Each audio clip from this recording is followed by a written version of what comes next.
कठोर मेहनतीने आपल्या सर्वांच्या सहकार्याने एक आपल्या या छोट्याशा गावामध्ये सुंदर असा कार्यक्रम आयोजित केला। त्याबद्दल मी सर्वांचे, संपूर्ण गावकऱ्यांचे आणि या कार्यक्रमासाठी ज्यांनी ज्यांनी आपला वेळ, परिश्रम, पैसे खर्च केले त्या सर्वांचे मी आभार मानतो।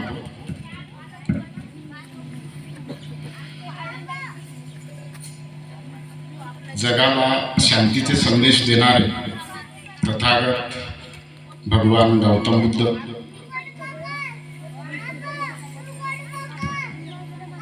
आपल्याला माणूस म्हणून जगण्याची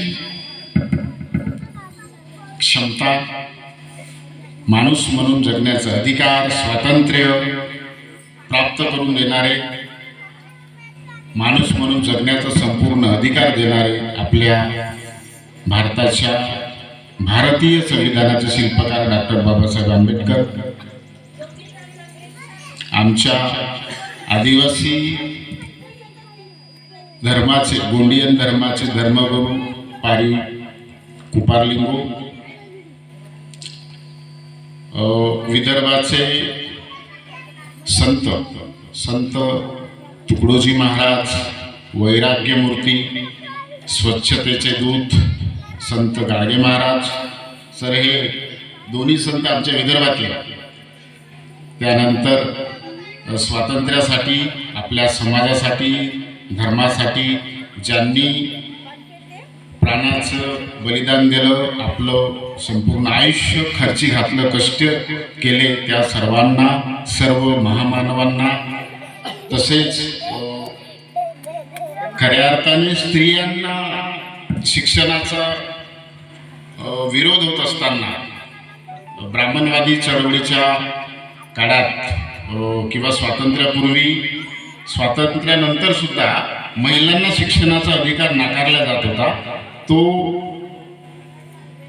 अधिकार मिळवून देण्यासाठी ज्यांनी अहोरात्र प्रयत्न केले ते थोर महामानव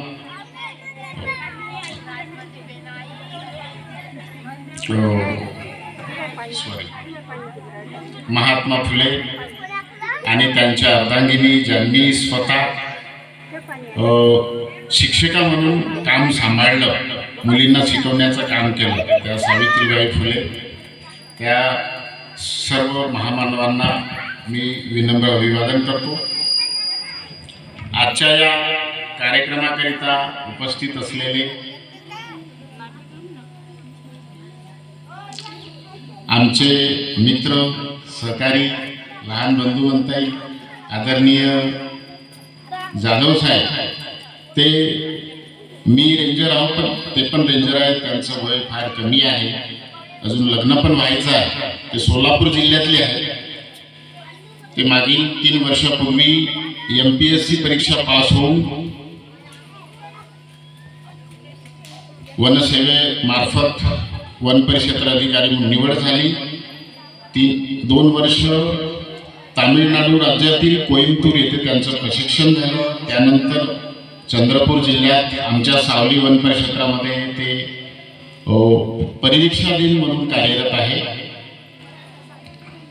त्यानंतर आमच्या या वार्षिक शालेय स्नेहसंमेलन तथा माझी विद्यार्थी मेळाव्यासाठी उपस्थित असलेले आमचे बंधू पुंडलिकजी, आमचे काका भाऊरावजी दुर्वे, दुसरे काका पोलीस पाटील दामोदरजी दुर्वे, आदरणीय आमचे गुरु केदार सर, आदरणीय डांगे सर, शाळा व्यवस्थापन समितीचे अध्यक्ष, थोडं म्हणजे कोणत्या समितीवर आहे याच्यामध्ये माझी चूक होऊ शकते, मी काही पाहणार नाही चिठ्ठी वगैरे, आमचे लहान बंधू श्रीकृष्ण फुरसंगे, गुणवंतजी फुरसंगे, सुनील काका, परत आमचे विनोद काका बावणीजी, आमचे दादाजी हरिदासजी फुरसंगे, वयानं खूप मोठे असलेले, मला वाटतं या गावात सगळ्यात ज्येष्ठ वयानं असावे, आमचे आजोबा पुरुषोत्तमजी कुंभरे, दुसरे आबाजी मला नाव आठवत नाही, म्हणजे मी ओळखलं नाही त्यांना, आमचे भाऊजी भिशीवाले भाऊजी, आमचे काका भगवानजी दुर्वे, आमचे भाऊ नीलकंठजी फुरसंगे, विजयराव, आमच्या मोठ्या आई गणवीर साहेब खडसंगीचे, कुंभरेजी, आमचे लहान बंधू, परत ते नागपूरवरून आलेले मामाजी, आमचे सहकारी पंकजी दुधे पाटील साहेब, आदरणीय गेडाम सर, मागे बसलेले आदरणीय सर, नाव लक्षात नाही, आदरणीय या शाळेतला आधी असलेल्या मॅडम आत्रा मॅडम, आदरणीय आकांत मॅडम, आदरणीय कुंभरेताई आणि आमच्या सौभाग्यवती, त्यानंतर इथं उपस्थित असलेले आमचे सगळे म्हणजे सर्व ज्येष्ठ मंडळी, आमचे काका आहेत, गजानंद धुर्वे आहेत, मामाजी आहेत, दिवाकरजी शेंडे, कुडमेते मामाजी आहेत आणि उपस्थित असलेले आमचे मोठे बंधू विश्वासरावजी फुरसंगे, आमचे मामाजी संजयजी निखाडे, मुकेश आमचं भाषा आणि सर्वांना माझा नमस्कार. काही सुटले असतील, काही जणांचे नाव आठवले नाही, म्हणजे बऱ्यापैकी सगळ्यांना ओळखतो, पण मला खूप बोलायचं. सर मला वेळ किती आहे? बरं, मी बोलताना मात्र कोणीही उठू नये. आमची आई मला चिडचिड्या म्हणायची. मला काम करताना असो की ऑफिसमध्ये असो, मधात बोललेलं काम करताना कुठल्याही प्रकारची हयगे मला चालत नाही, असा माझा स्वभाव आहे. माझ्याकडून आधीच मी क्षमा मागतो. कधी जास्तीचं काही आता अपेक्षित पण आहे. आणि बाकी सगळे पाहुणे आहेत, तुम्ही भाऊ आमचे गावात किंवा जवळ असतात, त्याच्यामुळं मी बाहेर असल्यामुळं माझ्याकडून निश्चितच जास्त अपेक्षा आहे. माझ्या कार्यक्षेत्रामध्ये मी रोज मला आमंत्रण असतं. आज पण सर सावली येते, भीमा कोरेगाव शौर्य दिनानिमित्त आज मोठा कार्यक्रम आहे आणि तिथे पण मला प्रमुख पाहुणे म्हणून बोलवलेला आहे. आमचे शासकीय कामं करता करता सामाजिक कार्यामध्ये सुद्धा आम्ही हिरिरीने भाग घेत असतो. तनाने, कधी मनाने, कधी धनाने आम्ही सतत आमचं कर्तव्य, सामाजिक कर्तव्य म्हणून आम्ही सहभागी होत असतो. मी म्हणजे शाळेच्या बद्दल पुंडलिक भाऊ आहे, सरांनी पण खूप सांगितलं की आता हळूहळू आम्ही 3ऱ्या आणि 4थ्या वर्गात, म्हणजे मी सर याच शाळेत शिकलो. 1 जुलै 1990 रोजी माझं म्हणजे पहिला वर्ग सुरू झाला आणि मार्च 1994ला माझा 4था वर्ग इथून पास झाला. आम्ही 3ऱ्या वर्गात आणि 4थ्या वर्गात असताना मला वाटते आम्ही सगळ्यात जास्त संख्या होती, तेव्हा आम्ही 11 विद्यार्थी होतो एका वर्गात. पुंडलिक भाऊ असेल किंवा आता आमच्यात नाही, आमच्यात मोठे बंधू, आता आमच्या दुर्वे परिवारामध्ये सगळ्यात मोठा म्हणून माझाच नंबर लागतो. त्यापेक्षा माझ्यापेक्षा मोठे बंधू आमचे नशिबानं आम्ही गमावलो. सदाशिव भाऊ प्रायमरी शाळेला असताना बाहेर शिकले. 12वी नंतर आम्ही तिघेही एकत्रच होतो. सदाशिव भाऊ ब्रह्मपुरीला शिकायला गेले, आम्ही चिमूरलाच शिकलो.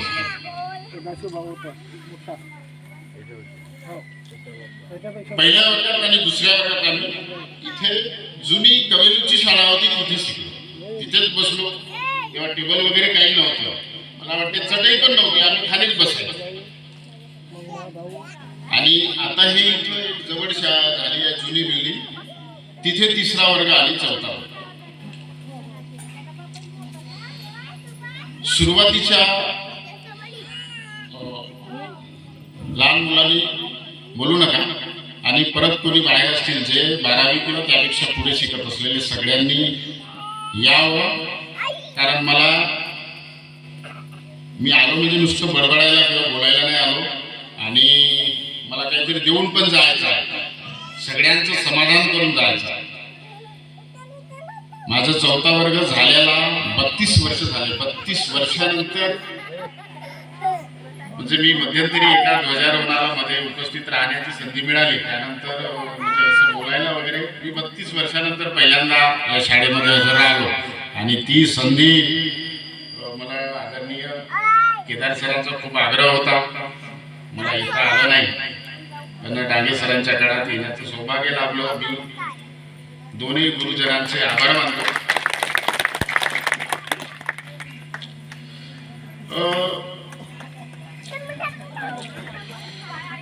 जसे बाकीचे विद्यार्थी होते तसेच आम्ही पण होतो. रोज शाळेत यायचो जायचो. आता बऱ्याच जुन्या लोकांना माहित असेल हाते सर पहिल्या वर्गाला आम्हाला सहारे सर होते. कदाचित ते रिटायरमेंटच्या उंबरठ्यावर असतील. वाय.डी. सहारे, यादव दादाजी सहारे असं त्या सरांचं नाव होतं. ते खडसंगीला राहायचे. ते आपले सायकल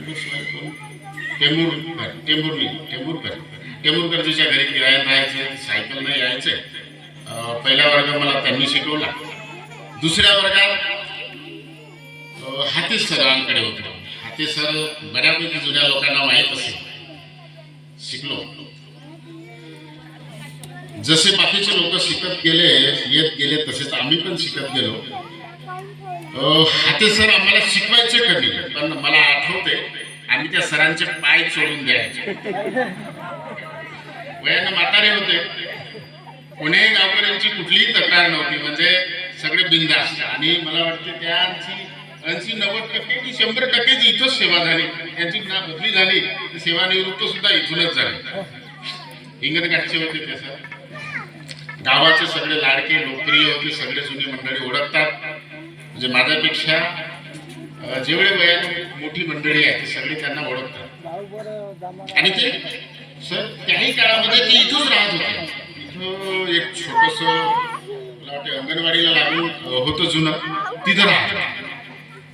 नाहीतर इथं काही राहायला कोणी तयार होत नव्हतं.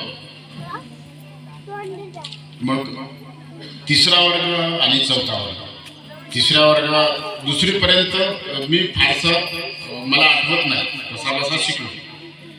आमचे बाबाजी इथं आले नाही. कदाचित ते मी बोलावं म्हणून मुद्दाम आले नसतील. आई आहे. बाबाजीचा स्वभाव सगळ्यांना माहीत आहे. म्हणजे आमच्या लहानपणात आता वय वाढलं, पोरं मोठे झाले, सुना आल्या, नातू झाले, त्याच्यामुळं त्यांच्या स्वभावात थोडासा फरक पडला असंही मला वाटतं. पण पूर्वीच आम्ही लहान असताना आता थोडासा स्वभाव आमच्यासाठी थोडा अवघड होता. तर मला त्यांनी मारलेलं आठवतं. मला सर पहिल्या वर्गात होतो. मला व्यवस्थित लिहिता किंवा वाचता येत नव्हतं. खूप मारला आणि मला 2 ऑप्शन सांगितले. आमच्याकडे खूप साऱ्या गायी होत्या आम्ही लहान असताना. तर बाबा म्हणाले की तू ढोरं लागते की शाळेत जाते, 2च एक सांग कोणतं तरी. तुला ढोरं राखायचं आहे की शाळेत जायचं आहे. खूप मारलं होतं. तर मी म्हटलं मी शाळेत जातो. मला बाबांनी थोडंसं लिहायला वाचायला शिकवलं. तिसऱ्या वर्गात असताना सर म्हणजे आमचे आजोबा होते मारोतरावजी दुर्वे. ते मला गणित सांगायचे. म्हणजे शाळेच्या आधीच म्हणजे काही गोष्टी मी घरून शिकलो. म्हणजे खरे गुरु म्हणजे आई वडील असतात, त्याच्यानंतर शिक्षक हे आपले गुरु असतात. आई वडील त्यांच्या मर्यादेपर्यंत घडवण्याचं शिकवण्याचं काम करतात आणि पुढचं दिशा देण्याचं काम आदरणीय गुरुजन मंडळी करत असतात. त्याप्रमाणे मला सुद्धा आदरणीय सहारे सरांचं मी नाव घेतो याच्यासाठी की खरंच मला खूप चांगलं शिकवलं. असे गुरु लाभले म्हणून आम्ही यापर्यंत म्हणजे आम्ही जर आमच्या जीवनात यशस्वी झालो असं जर आम्ही समजत असू तर ते त्यांची देण. त्यांच्यामुळे त्यांच्या मार्गदर्शनामुळे आम्ही इथपर्यंत पोहोचलो. हे त्या सरांचं, या मातीचं, या शाळेचं, या गावाचं उपकार आहे.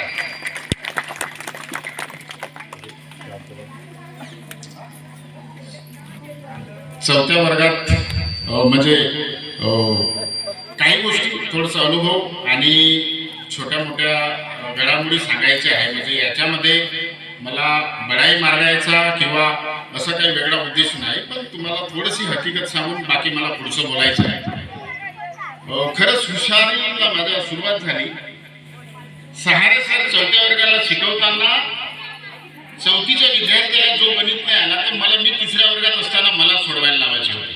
सोडवायला लावत होते सहारे सरांचा आठवतं. तर मी तिसऱ्या वर्गात होतो. चौथीच्या पोराला नाही आलेला गणित मी मात्र सोडवत होतो. म्हणजे एवढं गणित परफेक्ट झालं होतं. तर ते सर्व देण आदरणीय सहारे सरांचे. चौथा वर्ग झाल्यानंतर ग्रामदर्शन विद्यालय खडसंग इथे 5 ते 10वी पर्यंत आम्ही शिकलो. पुंडलिक भाऊ नव्हते तिथे जांभूळ. तर त्यावेळी आम्ही जे आपले बावणे मामाजी आहेत ना त्यांच्या शेतापासून सरळ तिकडे ताडोबा रोडले रस्ता निघायचा. कच्चा रस्ता होता, तिथून पायी जायचं. म्हणजे 5वी 6वी 7वी पर्यंत तर पायीच जायचं. 8वी मध्ये सायकल भेटली, तेही घेतली नव्हती, आदिवासी विभागातून फ्री मध्ये मिळाली. त्याच्यात आमचा दुसरा नंबरचा बंधू म्हणजे आमचे भांडण व्हायचे. तो म्हणायचा की मी चालवतो, मी चालवतो. पण हा जरा मुजर होता, त्याच्यामुळे मग शेवटी मला हार म्हणून त्याच्याकडेच द्यावं, घेत तू चालव बाबा, मी मागे. असं 8 ते 10चा काळ गेला. एक कवी नारायण सुर्वेची एक कविता आठवते मला, खूप काही माहिती नाही. कवी नारायण सुर्वेची एक कविता होती सर, विस्ता स्वतः. त्याच्यामध्ये असा अर्थ लिहिलेला होता की आपण आपल्या जीवन वाटेने चालताना किंवा शैक्षणिक वाटेने चालताना जीवनाच्या उंबरठ्यावर असताना अनेक संकट तर येतात, अनेक चुकीचे आमिष पण येतात. आमिष चुकीच्या वळणावर ओढणारे, चुकीची दिशा दाखवणारे आमिष. आता सगळीकडे सगळ्या प्रवृत्तीचे किंवा आपल्याला जसं वाटतं, आपल्याला जसे पाहिजे तसेच लोक भेटणार नाही. वेगवेगळ्या सवयीचे, वेगवेगळ्या मार्गाचे लोक भेटतात. तर तसे मला पण भेटत गेले. मी हळूहळू थोडासा चुकीच्या मार्गाला लागलो. याचा परिणाम काय झाला, मी 10वी पर्यंत कसा बसा पास झाला. म्हणजे हुशार होतोच, मला माहित होतं मी हुशार होतो, पण सवय वाईट लागली होती आणि हळूहळू चुकीच्या मार्गाला जात गेलो आणि 10वी पर्यंत मग पास झालो कसा बसा. मग काही कुटुंबियांचा, नातेवाईकांचा आग्रह की 11वीत तू सायन्स घे. सायन्स घेतला, 11वी झालो, 12वीत काही विषय राहिले, बॅक झाले, नापास झालो. नंतर नेक्स्ट इयरला मी ते विषय काढले. पण डोक्यात असं होतं की मी डॉक्टर व्हायला पाहिजे किंवा इंजिनियर व्हायला पाहिजे. तर असं काही करता आलं नाही, वाटच सापडली नाही, कोणी सांगितलंही नाही, सांगितलंच नाही सर. कोणाला विचारावं हे पण कळत नव्हतं, कोणाला विचारावं हे पण कळत नव्हतं. गावात आमच्या आधी 12वी एकही पास नाही, विचारावं कोणाला. त्याच्यामुळं म्हणजे ज्या वयात जेव्हा आम्हाला चांगल्या मोटिवेशनची गरज होती, मार्गदर्शनाची गरज होती, कदाचित आम्ही ते नाही मिळवू शकलो, नाहीतर निश्चितच याच्याही पुढे गेलो असतो. मग 12वी पास झाली. मी दोन्ही फॅकल्टीतून 12वी काढली. थोडेसे विद्यापीठाच्या बोर्डाच्या मग अडचणी पण आल्या. मग मी पुंडलिक भाऊ आहे आणि आमचे दुसरे मोठे बंधू होते सदाशिव भाऊ आणि आम्ही. तर हे माझ्या गॅपमुळे हे 1 वर्ष सामोरं गेलो दोघे. हे सेकंड इयरला मग मी असा निर्णय घेतला की आता 12वी नंतर जो माझा गॅप पडला तर मी सगळेच कामं केले. आमचे काका होते इथे, रामदासजी दुर्वे, यांच्या घराचं काम चालू होतं. तेव्हा मला माहीत आहे, मी मसाला बनवायला आणि विटा द्यायला कामाला आलो होतो. आता जंगल व्याप्त परिसर आणि जंगलच लागून असल्यामुळे जास्तीत जास्त काळ आमचा वन विभागाच्या कामावर गेला. म्हणजे खड्डे खोदणे असेल, टिशम खोदणे असेल, झाडं लावणे असेल, विडिंग करणे असेल, जास्तीत जास्त संपर्क जंगलाशी आणि रोजगाराची हमी जास्त वन विभागाकडून असल्यामुळे जास्तीत जास्त काळ आम्ही ते काम केले. उन्हाळ्याच्या काळात MREGS अंतर्गत माती टाकण्याचं काम केलं.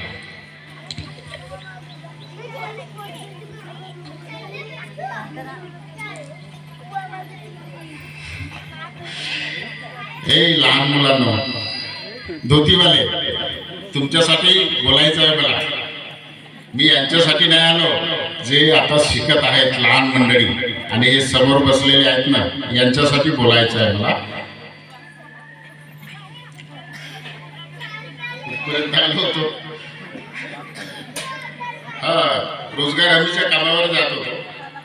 मग काय खाली पिली होतो ना बाप, खाली पिली तर राहू देत नव्हते. एक तर कामाला जाणार ते काहीतरी कर, घरी नुसतं खायचं आणि हिंडायचं असा मला ऑप्शन नव्हता.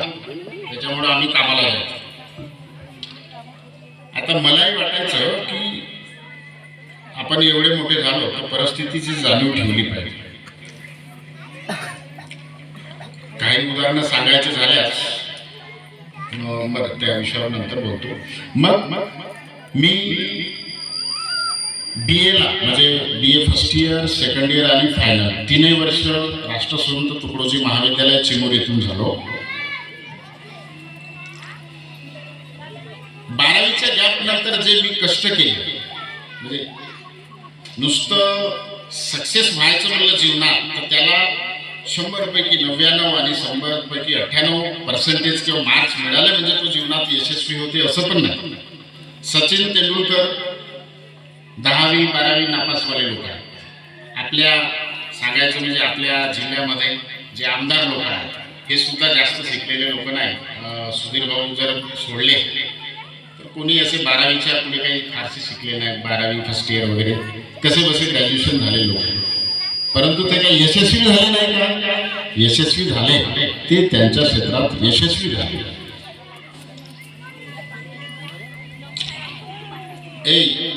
बसा ना रे रामा. मी याच्यासाठी म्हणतो, मी परत एकदा सांगतो, मी सतत काम करत असतो. मी आता रेंजर जरी असलो तरी आदरणीय जाधव साहेब साक्ष आहेत